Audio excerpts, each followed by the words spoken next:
ride with it. Together we ride.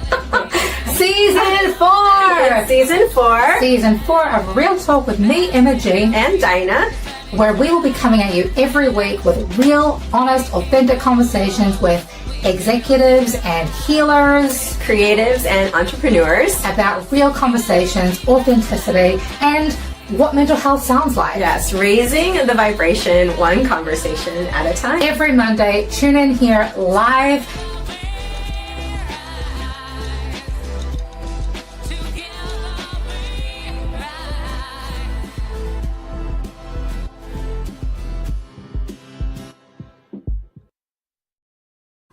Welcome, it's season 4! Yes! I am so pumped for this kickoff event happening right here in my studio. Welcome, everybody. Happy Monday. My name is Emma G. I'm Dinah. And today we are joined in person, live in the studio. Like, I can smell you, and you smell really good. Did you shower today? Of course. 3 times a day. In that DC weather.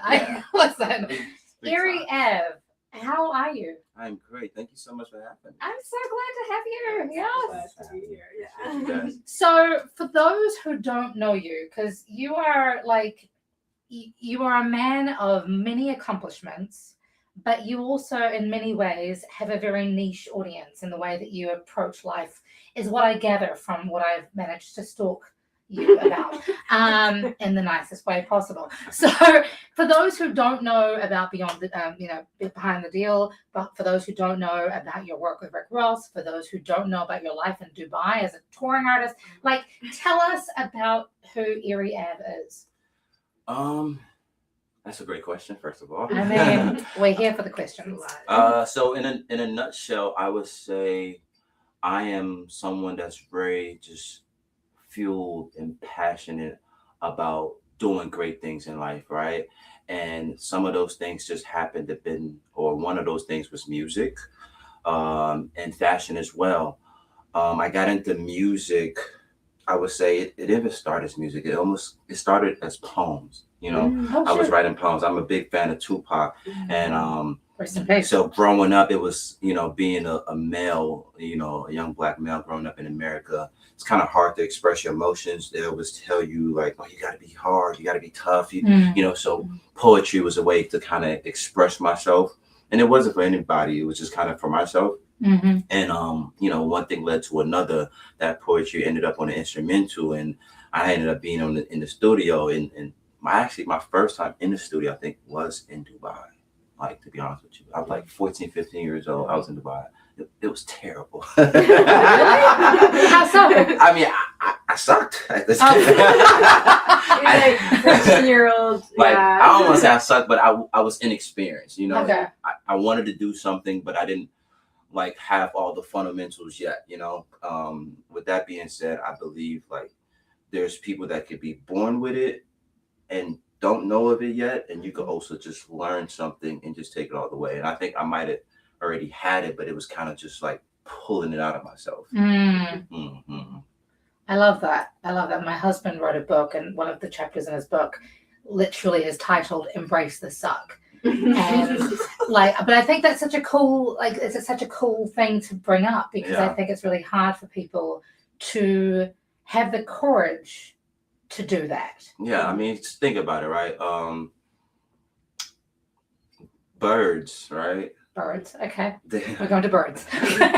Birds don't necessarily have to train to fly or whatever it is. They kind of already have it in them. They just gotta discover that they're fly and they can fly, right?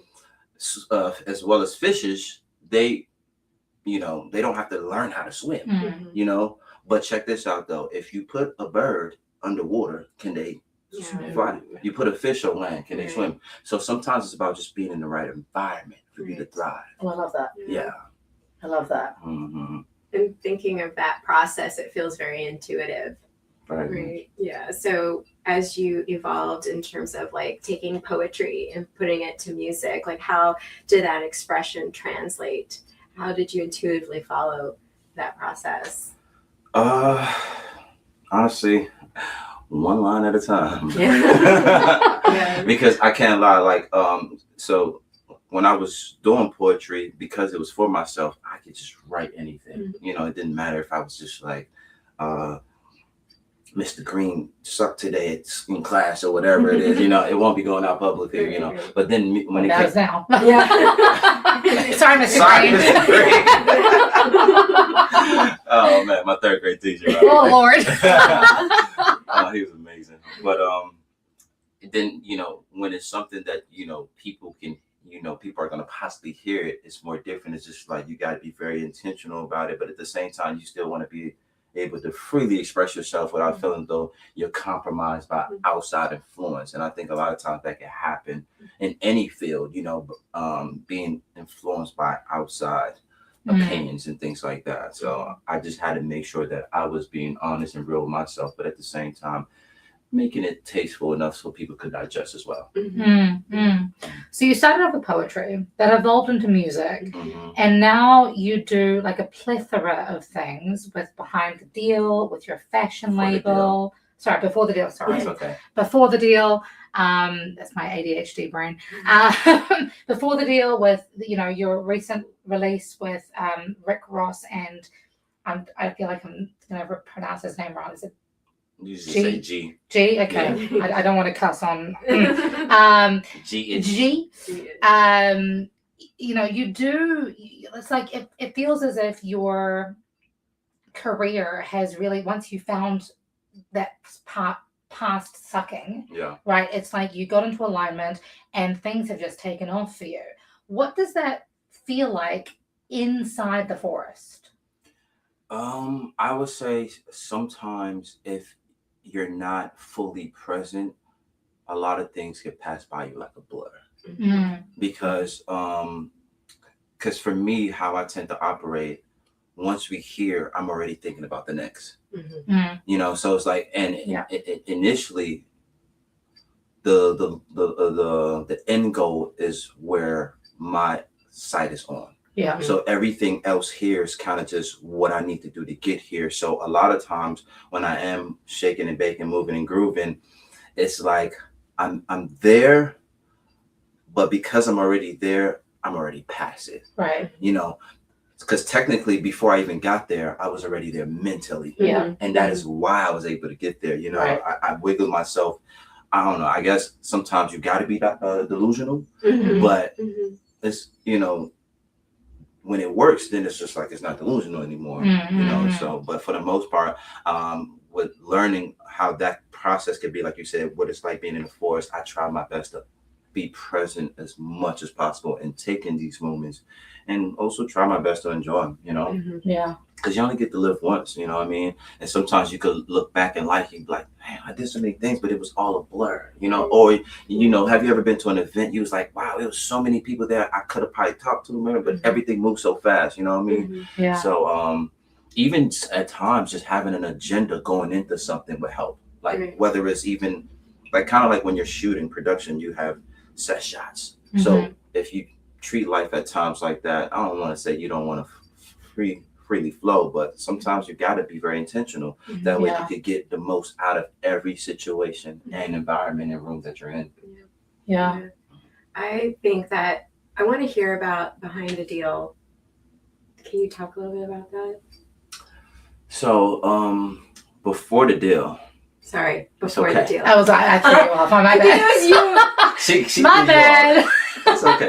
Before the Deal. Before the Deal. So Before the Deal was something that I came up with and created. It was more so of a slogan or a sentence or whatever you want to call it, to keep me, you know, motivated or whatnot. Because around the times when everything kind of started for me, it was like when social media just kind of broke out, and you know, of course, you'll see the celebrities, they're showing great fancy things, and everybody that's normal is kind of like, damn, like they're eating lobster. It's like, well, I'm eating chicken noodle soup. So it's like Before the Deal was a way for me to a slogan for me to not be ashamed of where I'm currently at. Oh, I love that. That's a cool cognitive refresh. Yeah, so it doesn't matter so I won't be ashamed about eating oodles and noodles. Even if I have to just eat crackers for dinner, I'm like, man, this is Before the Deal. Oh my gosh. Watch me. watch me work, you know. It's so intentional. Very So intentional. Very intentional. And the Yeah. best thing about it is, it doesn't matter how successful you get in life, because even Warren Buffett to this day still has deals. So every day for him is still Yeah. before the deal. Yeah. So it's always that space and place where you are before the next level. But when you're very ambitious, there's gonna always be next level. There will be. Delusion. Delusion. Delulu. Delulu. Everybody seems to be like talking about delusion being like the number one manifestation technique, which, you know, I don't know where different people will be, you know, on this particular topic, but to your hashtag before the deal, delusional statement, I have to say 1,000 times works. For me personally, like, I love that you're embracing that so much. I remember I just finished a busking session. Busking is what we call street performing in New Zealand. Okay. And my husband picked me up. Now husband, we weren't even engaged back then. He said to me, "What do you want to? Do you want to busk for the rest of your life? Like, is this really your life?" And I said, "You know what? I think I want to get into public speaking." Delulu, right? 2 days later, I get a call from TEDx asking to do a TEDx talk. So, like, I love that. I love that you have not just done that for yourself, but you're also leading a movement around what it means to embrace that before the deal energy, to recognize that we actually have the ability to create this for ourselves. Yeah, true.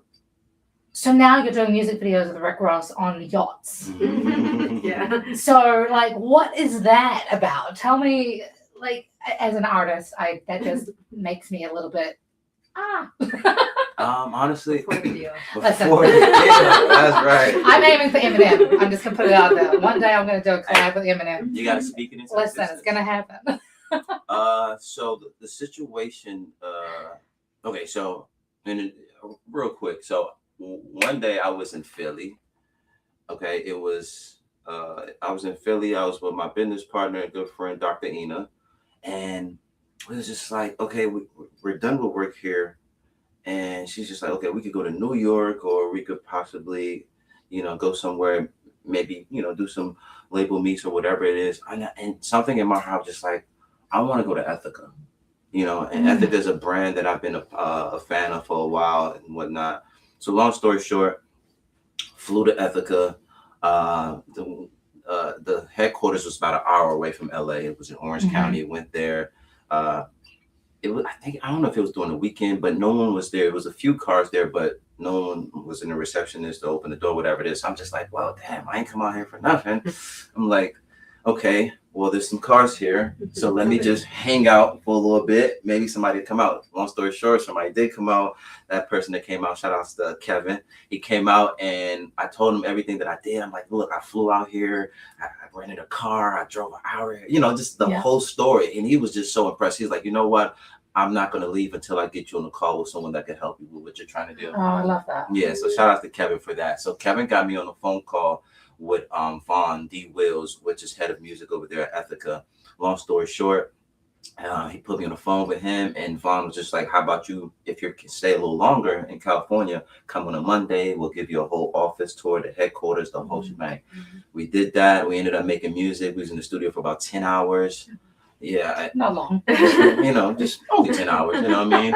And then the next day we had another session, another only 10-hour session. Yeah. And then at this point he was just like, hey, there's somebody I want to introduce you to, whatever it is. We was at dinner eating, and that was G. He wanted to introduce me to G. Nice. So he said, like, you guys have hit it off, whatever it is. We get on a call, and me and G set up a studio session at Ethica. I mean, you know, once me and G met, it was like that. And yeah, love that. we recorded, and one of the first songs we recorded was We the Ones. At the time, Rick Ross wasn't on the song. Right. You know, and, you know, so we did the video and everything. We shot an amazing video, full production. Shout outs to LR Entertainment. And we put the song out. And stuff like that. Before the song was even out, D. Wills, Vaughn was just like, man, I feel like this record, you know, Ross would sound amazing on this record. One thing led to another, you know, he ended up hearing the record, you know, because, you know, G follows him. He follows G. G's actually officially under Maybach Music and whatnot, and stuff like that. So he heard the record and he wanted to get on it. That's dope. Yeah, he wanted to get on it. I got invited to Vegas. I came out to Vegas for a show. I think that was the last show they actually had at Dreas. I think Dreas was like shut down or whatnot. This was last year. And then so the way Ross talk is like he talks like in code. I don't want to say he talks in code, but he doesn't leave any room for ignorance. So when we was in Vegas, he just kind of like walked past, and he didn't say anything throughout the whole night. And he just walked past when we was leaving out. He's just like, Dolphin game on Thursday, and he just walked off. He's really intentional. And I'm just like, and G was just like, I think he's inviting us to the game. so we decided, okay, cool. And we like, we're gonna go to Miami. We go to Miami. We get there the day before. Luckily, we get there the day before because we called him and we told him we landed, and he was just like, "You guys want to go to the studio?" Oh yeah, we want to go to the studio. You know what I mean? So we ended up going to the studio. Long story short, the song was done the same night I got to Miami. The next day, he calls and he calls. He's like, "Where you guys staying at again?" We told him downtown. He's just like, "Be ready, such and such." At this point, I really don't know what's going on, And G knows him more than I do. He's just like, "Just be ready. Let's just be fresh. Let's just be clean." He pulls up. And he was the one actually driving, and he picks us up and takes us to the game personally. Now, that was an experience that was incredible. Like, and the drive to the game was an hour away. Oh, wow. Yeah. So it was just like, I had that experience to just sit there, listen to him dropping gems, whatever it was. And just to kind of fast forward, we went to the game. The game was amazing. When we was at the game, he did the same thing he did in Vegas. He walked past. You want to shoot the video tomorrow? Did you play carpool karaoke? No. Well, let's just say he was the DJ. He was the DJ. He played all of his amazing songs, like classics, not even his songs. He played classics, and he mentioned things. He just gave a lot of great advice, things That's about cool. Just life and whatnot. Nothing even surrounding music, just showing like what kind of person he truly is. It was amazing. But yeah, he walked past and just, "You want to shoot the video tomorrow?" Yeah. Amazing. He's like, "I'll call you in the morning. I'll get the people to get the boat ready. Meet me at the dock and such and such." I was just like, okay. And honestly, I didn't do anything. All I had to do was show up and be an artist. He literally did everything. Like, he's truly like a hardworking individual. He brought the props, the models, the food, the drinks, everything. Like, he really handled himself really well. Rolled out the red carpet. I truly appreciate him. He's one of one. That's awesome. What an experience. Not an amazing experience. Well, I know you're talking about being in LA and in Dubai, but I want to know about the DMV. We're here local. What's the influence? Like, how is it growing up, and how does it show up in the things that you do?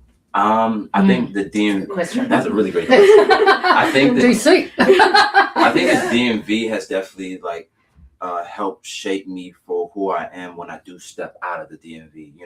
Yeah. The DMV is a very tough space to be, and I don't mean to say that in a bad way, and just in a manner of like it carves you to be someone that's going to be a little more different when you walk into some rooms and things like that. And growing up in the DMV was very difficult for me. I'm from Congo. So during the times when I first got here, whether it was 95, 96, the African booty scratches and all types of things like that was going around. So it was very difficult at those times. But, I was able to, grow past all those things and just become who I am. And honestly, I did that by just, believe it or not, talking to myself in the mirror. Yeah. Just telling myself how great and amazing I am, how beautiful I am, how successful I'm gonna be, and all these great things.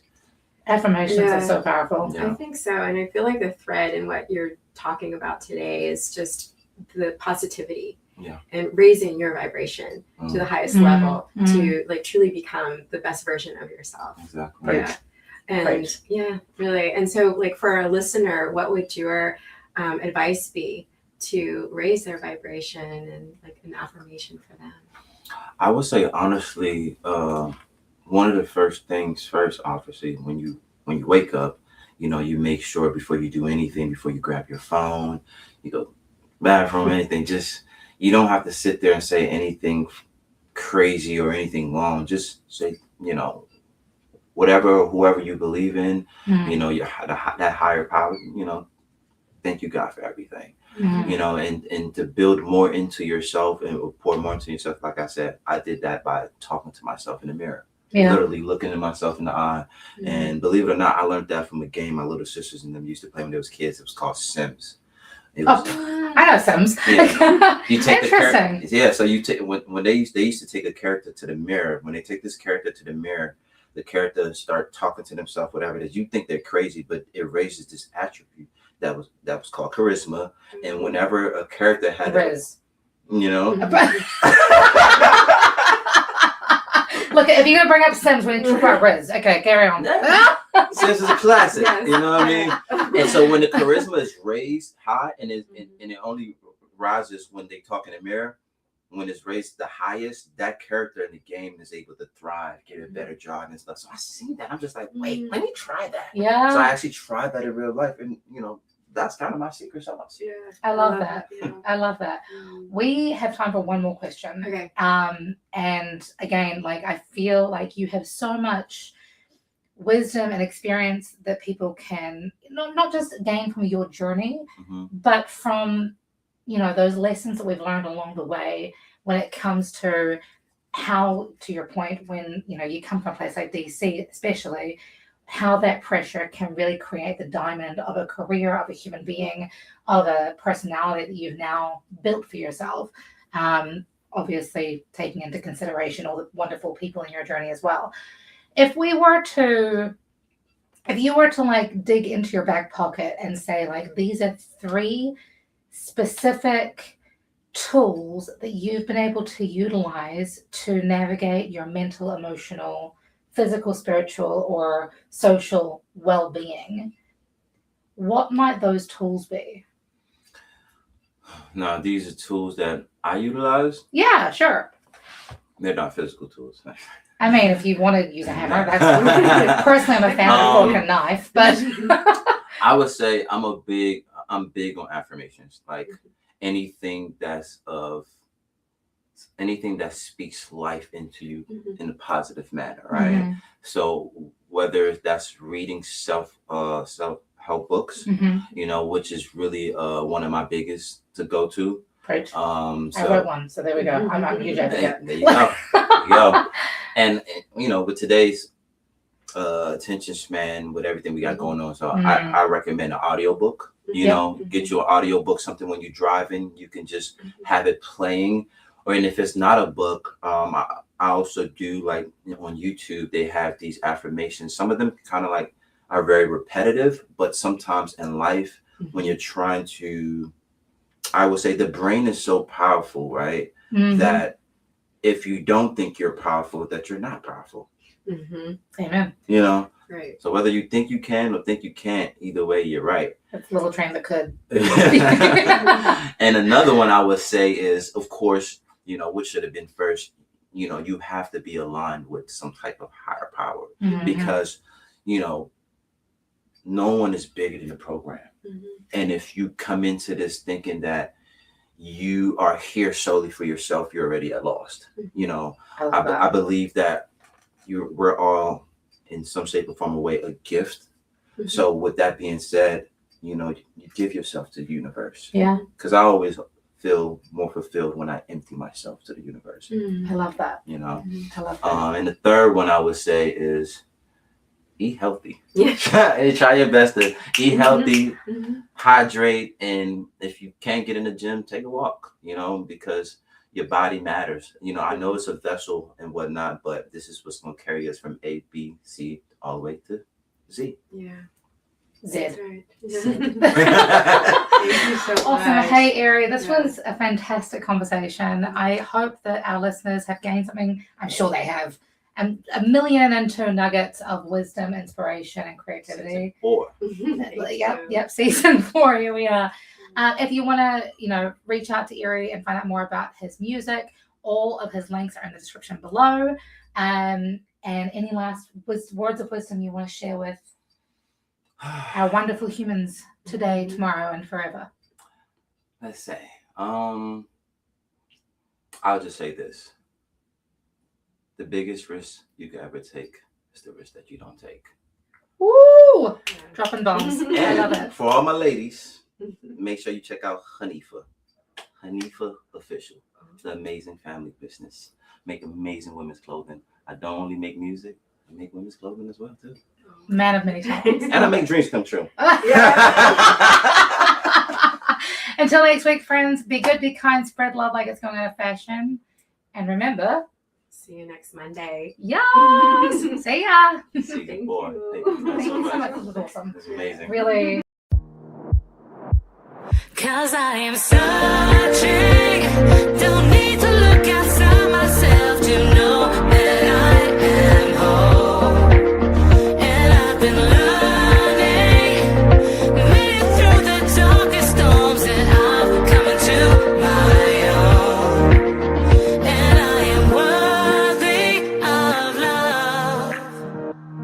I can learn to love myself just because